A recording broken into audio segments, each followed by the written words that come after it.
Mae'n holl bwysig gwybod beth sy'n digwydd yn y byd o'ch cwmpas a gweld sut y gallai hynny effeithio ar eich busnes. Yn y fideo yma, rwy'n mynd i esbonio beth sy'n cael ei alw'n ddadansoddiad pest yn Saesneg a sut mae hynny'n gallu'ch helpu chi i gasglu ac asesu gwybodaeth yn gyflym ac yn hawdd. Yn Saesneg, mae pest yn sefyll am political, economic, social a technological. Templed neu fframwaith yw hwn sy'n cynnig ffordd fuddiol a hwylus i chi dynnu ynghyd lawer iawn o wybodaeth am bethau yn y byd tu allan a allai effeithio ar eich busnes. Mae'n bosib y clywch chi am pestle hefyd. Dyma'r model estynedig sy'n ystyried ffactorau cyfreithiol ac amgylcheddol hefyd. Gadewch i ni edrych ar bob un o'r ffactorau hyn yn ei tro. Yn gyntaf, y maes gwleidyddol. Mae hyn yn cynnwys pethau fel deddfwriaeth y llywodraeth a pholisiau'r llywodraeth sy'n berthnasol i'ch busnes. Cofiwch y gallai hyn gynnwys Llywodraeth Cymru neu'r Deyrnas Unedig neu Ewrop, yn ogystal â'r sefyllfa wleidyddol ryngwladol. Os ydych chi'n allforio neu'n mewnforio, efallai'r hoffech chi edrych ar wledydd neu ranbarthau penodol yn y byd hefyd. Yn yr adran hon o'ch dadansoddiad, byddwch hefyd yn meddwl am unrhyw brosesau sydd gan gyrff rheoleiddio a hefyd am bolisïau masnachu a allai effeithio ar eich busnes. Mae arian grant a help o fathau eraill gan y Llywodraeth yn fater pwysig arall yn y cyswllt yma.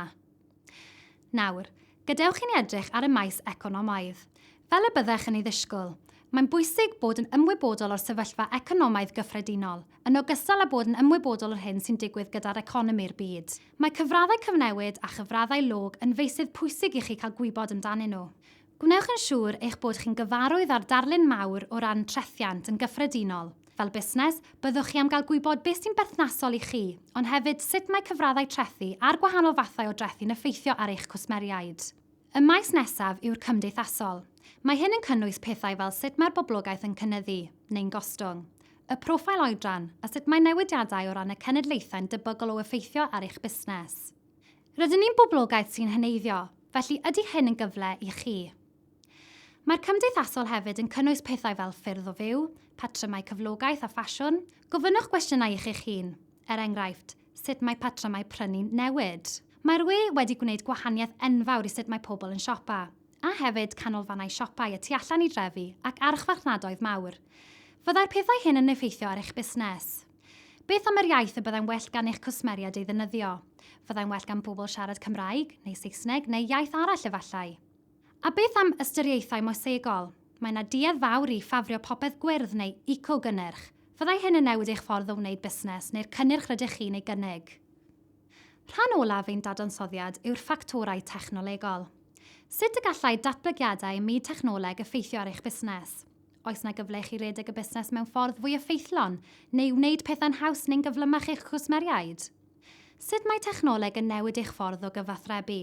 Oes yna unrhyw ddeddfwriaeth sy'n gysylltiedig â thechnoleg yn dylech chi fod yn ymwybodol ohoni? Beth am yr hawliau eiddo deallusol?